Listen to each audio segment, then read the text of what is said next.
Hello and welcome to another edition of the Sales Circle, where we hope to bring to you plenty of tips and useful advice on everything to do with sales, marketing and business growth. And in this week's episode, we've got my good friend Ian. Ian, good to meet you. And you, Rob. Good to see you, actually. Yeah. Ian is the founder of a company called Overdue Invoices. So Ian, tell me a little bit about Overdue Invoices. So Overdue Invoices, we're an organisation that help organisations improve their cash flow. And the way to do that is by helping them to get paid on invoices. So it's becoming an increasing problem, I think, at the moment. I think 48% of all UK SME invoices are paid late. So there's a national issue. So we help with that. And we do that in two ways. So the first way is the prevention. The second one is the cure. So prevention, we help them with their accounts receivable, help them to understand what they need to do to make sure that they've got the right processes in place in order to get paid by their customers. And then we put some software in place that can actually help that whole process, automate it all, so take all the heavy lifting out of the accounts department. And then on the back end of that, if that's still not working, they're still not getting paid, we have a commercial debt recovery business that works on a no-win, no-fee basis and recovers the debts for them. Fantastic. And why do you think that it is an increasing problem? Why do you think, companies like yours are being used more?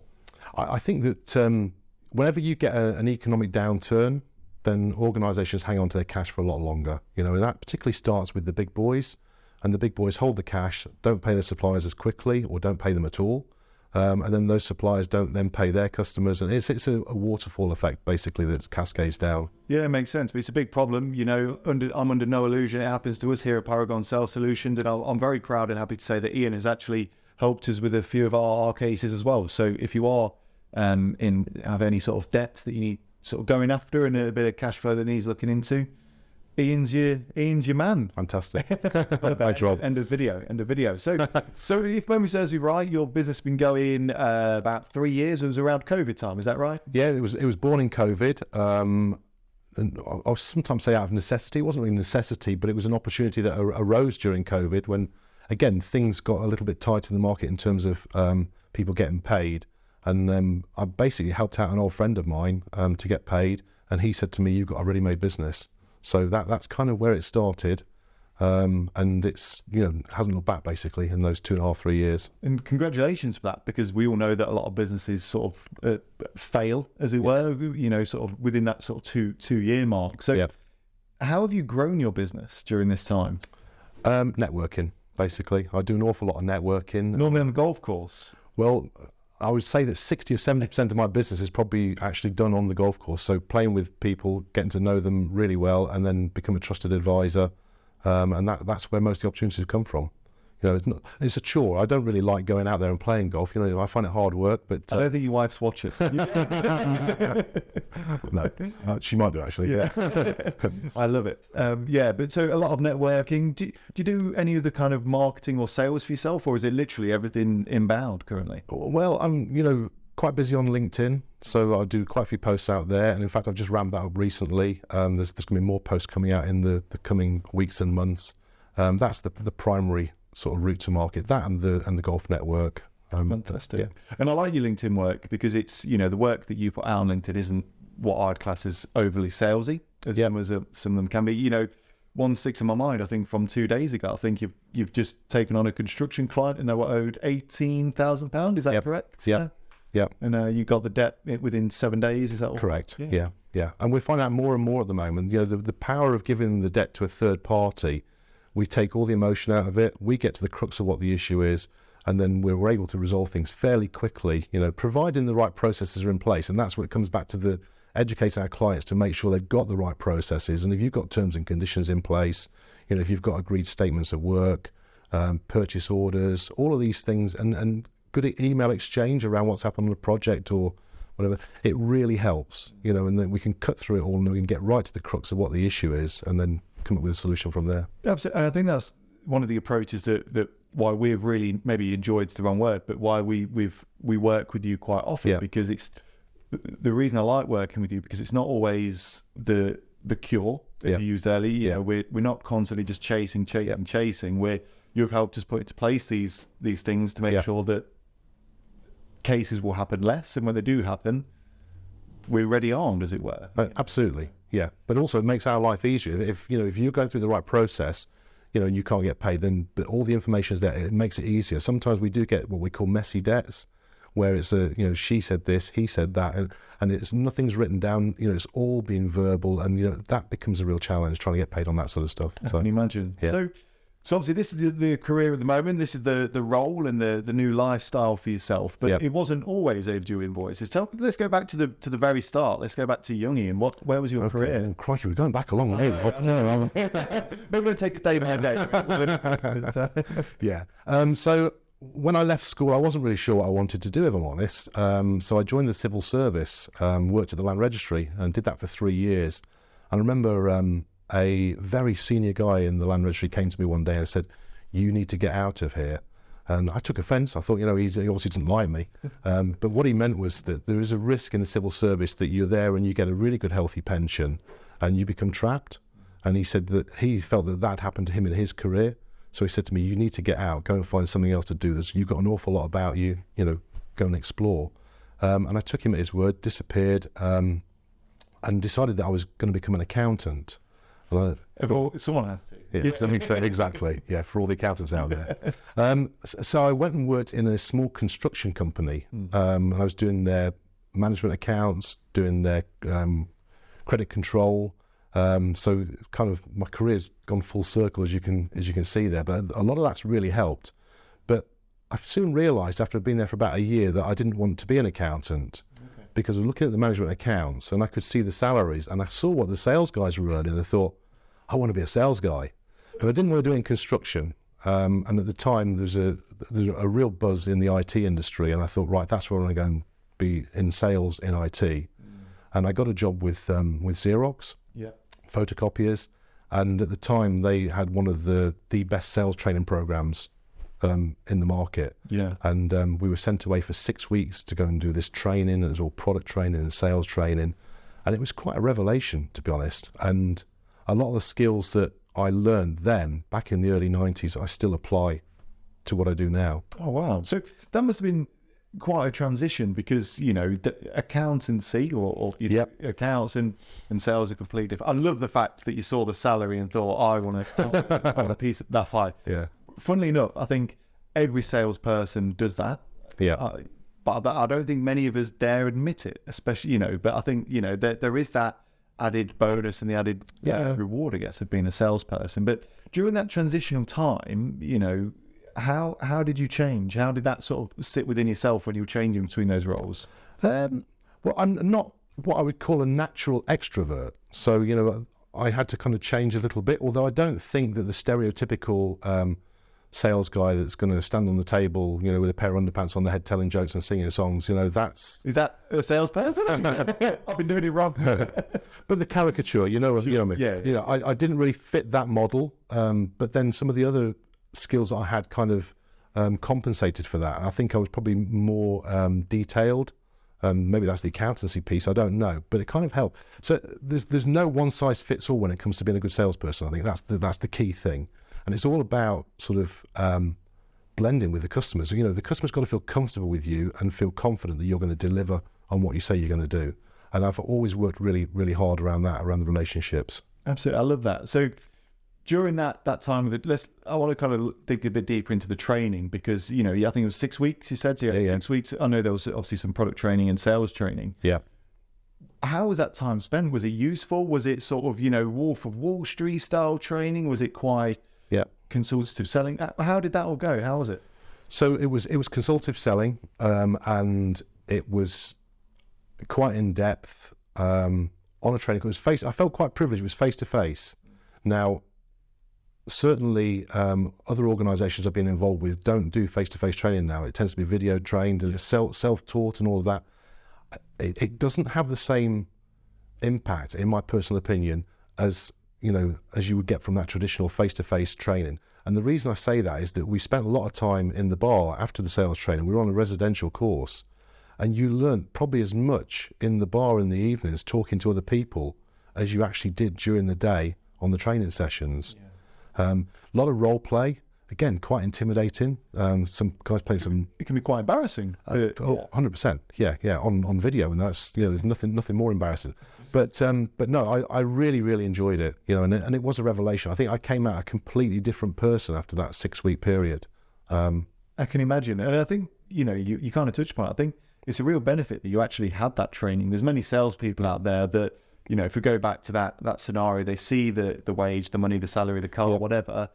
They take on a sales role because they've been told they've got the gift of the gab, or they think that they're naturally going to be good at sales, but they have no training. And then that, do you think that you would have had such a good career within Xerox without the training, or do you find that the training? No, definitely. The training was invaluable, to be honest. It really was, and I learned something. There was one point that was, sort of kind of a turning point for me, and that was on what they call the sales level 2. So it was gone off the advanced training course, and it was all about really understanding the customer, watching body language, and it's just I do still read people now, and from what I learned back then. Really conscious to how I'm sitting. Yeah, and people wearing pink shirts. What does that tell you? Drop a comment below. What does that tell you? But all those things I still do it now. And the best thing is that I don't even think about it. It's all completely natural now. That and I'm not thinking. I'm not going through a checklist of have I understood what the customer's needs are? Have I done that? I just do it automatically in a conversational way. But mentally, I think I am. When I come out of the call, then I always think, right, I've actually achieved everything I wanted to achieve out there. Got all the information I need to put something together. But it wasn't done in I've got a file here and I'm going to go through each box and tick them all off. It's absolutely. I think that although obviously I'm a massive advocate for sales training, I deliver sales training, so I've got to be.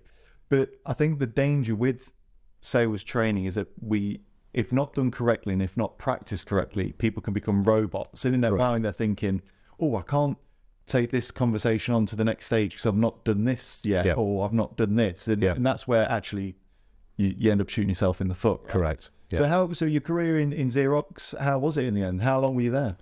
10 years. A lot of people thought I was a lifer. They didn't think I would ever leave. But I left. I left for family reasons in the end, actually. It wasn't because of anything else.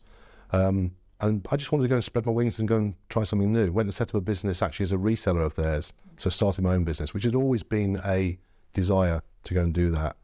And that went quite well as well.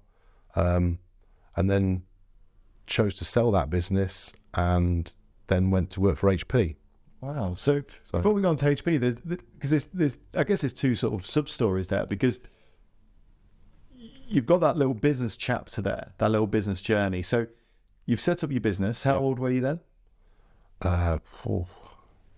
35. Wow. Okay. So you've set up your business. That for many can be a daunting thing, and maybe there's some people watching this that are going through that stage.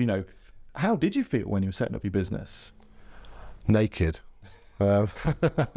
It's a leap of faith, and you trust your judgment, and it's a gamble, but it's a calculated gamble. Because, I understood the market, I understood the clients, it's just then that thing of, but I've never run a business before. So that was a big step into the unknown.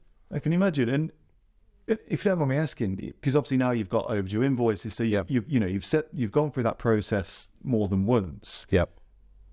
How did you find setting up Overdue Invoices in comparison to that original business back then? It was a breeze. Because I'd had the experience before. I knew exactly what to do. I knew how to register a company. I knew how to set it all up. I knew the accounting practices. I knew the whole process. And life is an education, and you go through, and it's just picking up bits of information and building that whole picture. I wouldn't like to have gone on my own at 25, because I don't think I was probably rounded enough and didn't have enough experience to have gone and done that. But by the time I did do it, I felt quite confident with it. Fantastic. And then obviously your sales skills from your sales training at Xerox really helped get the business to a stage where it was sellable. Yeah, absolutely. Congratulations. Yeah. Were there did you miss the business when you sold it? Did you sell with apprehension, or were you glad to see it go? No, it was a time in my life where the timing was right to sell it. There were multiple reasons for that. I won't bore everybody with all of them, but it was just the timing was right, and I was quite happy to let it go. I also then was looking to get back into employment. Right. And that's not because I wasn't unhappy being on my own. It was just, there was just circumstances in my private life and things that just, that was the right route for me to take at that point. Absolutely. And I think that alludes to, why sales is such an important skill. And I was having this conversation with someone the other day. I can't remember, it was probably myself, but I don't know who I was talking to. But sales is a truly important skill in which once you've got that sales skill, you're employable for life, in my eyes. It's transferable, absolutely. Yeah, there's always going to be a need for people like us. But also find, you meet people and they say, I'm not a salesperson, but we're all salespeople. Every time we go and have an interaction with our partner, with our parents, with our children, we're selling all the time because I'm just selling an idea or, so it's a skill that, you use all the time in life. Absolutely. I fully agree with you. I always think, if you're trying to persuade your children to go to bed an hour early, that's selling. Absolutely. Even if you're asking for a refund on something, you're selling because you're selling the idea as to why you need a refund. Correct. And I think sales, has become a dirty word, but a scary word as well. I think people are a bit scared of it. Yeah, absolutely. Yeah. A natural skill. Yeah. Amazing. So we're now moving into the land of HP. Tell me about the job there, the career there, I should say. Yes, so went and joined HP and worked for them for 7 or 8 years, dealing with some really large clients down in London, which again was an experience I hadn't had prior to that. Been quite provincial, the role that I had with Xerox. So that was a new experience, working with some of those large clients and then working with some of HP's partners in the latter part of that as well.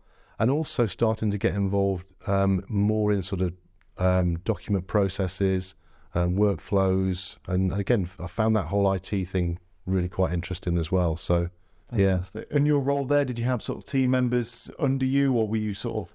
No, account manager initially, and then went on to sort of manage the partners. So I was managing all the resellers for them. So did that require you to do some sort of sales coaching with them? Yeah, absolutely. Yeah, coaching their staff around the HP products and around the best way to position and the way to sell them. So yeah. Fantastic. And how do you enjoy did you enjoy the sales? Because I know for many, once again, I think the journey of a salesperson normally goes from, right, you're a good salesperson. Yeah. So if you're a good salesperson, you're going to be a good sales manager. But then normally that kind of... doesn't always work that way. It doesn't. No, you are right. But did you enjoy that? Did you enjoy... I did. Sort of imparting your wisdom? Yeah, absolutely. And again, it was a realization then that some of the younger people that were coming into sales weren't getting that face-to-face training. So I think they were like sponges. When you were giving them information, they were soaking it all up. It was, And I think it made them more effective. I'm pretty sure of that. Yeah, absolutely. I always think that any training or coaching does two things. Yes, it gives you the skills and the knowledge, but I think it gives you we all need that mentor, that motivation to push on to the next thing. And if you can see a leader or a mentor or whoever guiding you, it fills you for that confidence, doesn't it? No, absolutely. But traveling down to London, you must have done some big deals, and I would have thought during those times. A few, yeah. This is a question, sorry, we've not even prepared for, but in your opinion, is there a different way of selling sort of small ticket items in comparison to larger ticket items? I think it's more, rather than the items, I think it's more the customers that is different. Okay. I think that when you're dealing with, I prefer to work with SMEs because you tend to be able to get in front of someone who can make a decision. And I think that it becomes easier. I think sometimes when you sell into corporates, it's management by committee, and I do find that quite frustrating. I mean, the sales cycle can be seriously elongated as they go through all sorts of processes and due diligence, and it can be a little bit frustrating. Whereas I think, lower ticket, SME, it's, much slicker, deal a day sort of mentality, I think. Absolutely. I always find with those larger businesses, just when you're told you're speaking to the decision maker and you think that everything's on top, all of a sudden a new decision maker emerges out of nowhere, and it's all the worst thing is, I don't know if this ever happened to you. You've developed this great relationship with the decision maker, you've gone through the full process, and then they leave. And then you have to start again. You're back to square one. Yeah, absolutely. Yeah. No, I've had that happen many a time. It's frustrating. Of course it is. Yeah, very frustrating. So I think that then sort of takes them back round to COVID times and Overdue Invoices. Yeah, so I left HP to go and be an HP reseller. So that was history repeating itself. Mr. HP in the East Midlands, and I thought that would see me through to retirement. And it was going really well. Business was growing, COVID hit. COVID was great initially with HP because there was a huge global demand for products, so it was great. People needed equipment to work from home, fantastic. But once they'd sorted all that out, then kind of the budgets had all disappeared for quite some time. So that was a real concern, and that was when, at that point, the Overdue Invoices, the opportunity to go and do that, kind of raised its head. I did think at the time this may be temporary during COVID until we can get things back on the track, and then we'll go back to the original business, which was Kudos Technology. But it's actually Overdue Invoices. Is now I've got such a passion for it. I love doing it. I love helping people, and I didn't get the same kick from the IT stuff. If I'm honest, it wasn't the same sort of buzz. Yeah, and I like that. Every time we've ever spoken, even today, for a topic that can be very emotive, for a topic that can be quite stressful for everyone involved. Yeah, I think you seem to dig beyond that, and I think the key word that you use there is help. Yeah, you step in and help, and sometimes, correct me if I'm wrong, sometimes that's actually helping on both sides of the fence. Would it be? Yeah. Absolutely. I mean, we do some mediation, because sometimes if it's not clean cut, who's responsible for the breakdown in communication around why this invoice should or shouldn't be paid, we can intervene and kind of help with that. But I hasten to add that we're not there negotiating that typically. Normally we're there to get the invoices paid in full, but we do occasionally get involved in that. But we do take the emotion out of it. I've said to you before that there are some clients, it could be the difference between making their payroll at the end of the month or not. So it gets very emotive, and that's when tempers get frayed. And I think that if you lose your cool, then that means that sometimes the customer or the debtor can take control and think, right, okay, we've got him rattled, and they think there's some negotiating position. Whereas if we get involved, we're not as emotive, so we'll just sort of take all that emotion out of it and sit down, and they're then dealing with someone who's maybe a little bit colder in it all, and if they can't get a rise out of us, then it makes it very difficult for them to negotiate anything.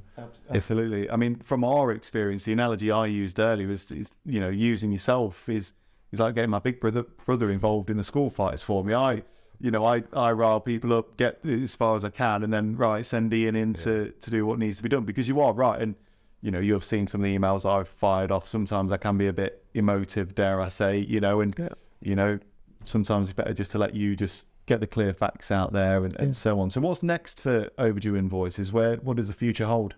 So we're looking to scale the business up. I mean, a lot of the building of the business was in getting the foundations in place, making sure the foundations were solid.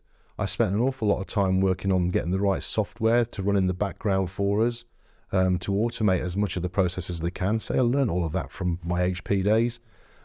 Also to make sure that we've got the right information to give to clients. So that, again, I've learned from my credit control days 30 years ago, which the big difference, I guess, is that back then it was with a printout from an IBM mainframe, a Rolodex, and a phone and calculator, and that was it. And then they were saying that the checks in the post. Times obviously changed a bit since then, but it's automating all those processes. And also making sure they're scalable. That's the key thing. So as we grow the business, that we can handle greater volumes.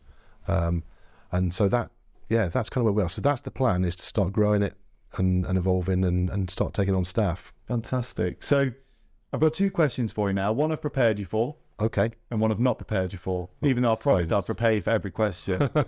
So anyone watching this that's about to start a business, or potentially, is going through that startup phase, very early days, what is the number one thing that has supported Overdue Invoice to grow your business would you recommend that people put into place as part of their sales, marketing, and sort of business growth strategy? Other than golf. I think that for me, networking is the key to it. It's all about relationships, and if I look at my history around some of the leads I've had that have been turned into the biggest, most profitable business, they've come from the strangest places. And you plant your seeds, and you never know which one's going to germinate, which one's going to grow. And you get a lead, and it'll be I've been recommended by so and so, and you think, well, I don't even know who that person is. But it's someone you met 3 or 4 years ago. You had a conversation with them, and they've handed your details over.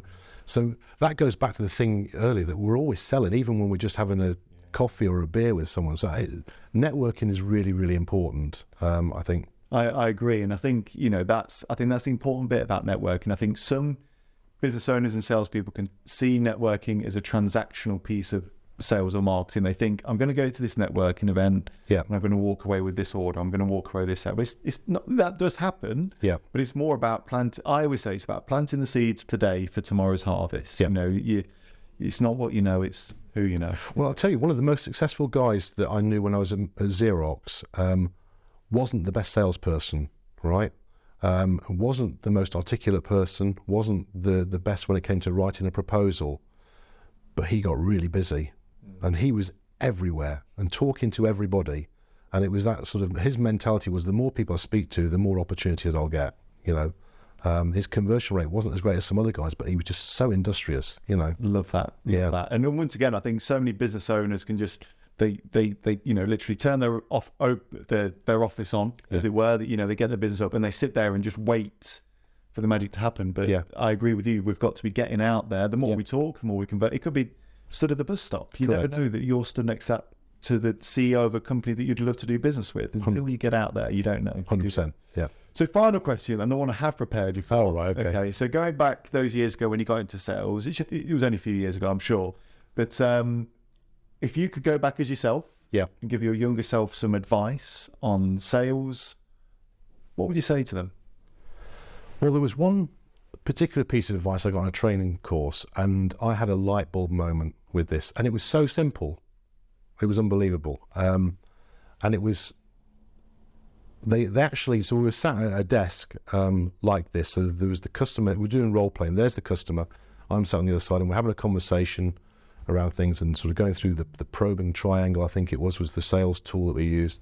And afterwards, the trainer said to me, it was good. You ticked all of the boxes that you needed there. He says, but you didn't mentally move yourself from the other side of the table around here and sit alongside the customer.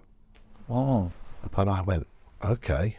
And he said, yeah, if you do that mentally, if you mentally shift, then the whole relationship changes. And not only that, change your language. Okay. Rather than talking about you and us, talk about we, right? Because all of a sudden you're a trusted advisor, you're helping, and he says, if you can mentally shift yourself around there and then just change your language a bit, then all of a sudden they're going to think, right, I trust that guy. Wow. And it's not a sales trick because you do actually have to do it as well. So it's a mental shift in the mind. And then when I've been training some of the younger sales guys in the role at HP, I would say to them, what you also need to do there is put yourself in the shoes of the customer when you're writing the proposal. You understand what their requirements are. You understand what the pain points are. So if you can then actually put that into the document, communicate that, then they'll read it and go, he really understands what my issues are, right? And then when you look at the financials, sometimes sales guys look at the financials, they put a number in there that suits them for their commission, rather than thinking, right, what was the guy's budget? Can I just expand the budget a little bit? Can I tweak it? Or can I try and get that? And if you can do those few things, then you will, seriously, it's magic. It will transform your sales performance. Love those, Ian. Thank you very much. I'll be putting those to good use, and I'm sure people watching this will as well. So, look, really appreciate your time. Some great stories. I'm sure we could talk all day about sales, but I know you've got to shoot off. So, really appreciate your time. Thank you so much, and thank you. Sorry. No problem. Cheers. Thank you to the viewer as well. Thank you so much for joining us for this week's episode. It's truly great having you here with us. Please do make sure you hit that subscribe button. Don't forget to like the video and drop a comment below as well. We'd love to get your feedback. Do keep an eye out on all of our future videos. We've got some great guests. Not all are as great and handsome as Ian, but we do have some great ones on the way. And until next week, all the best.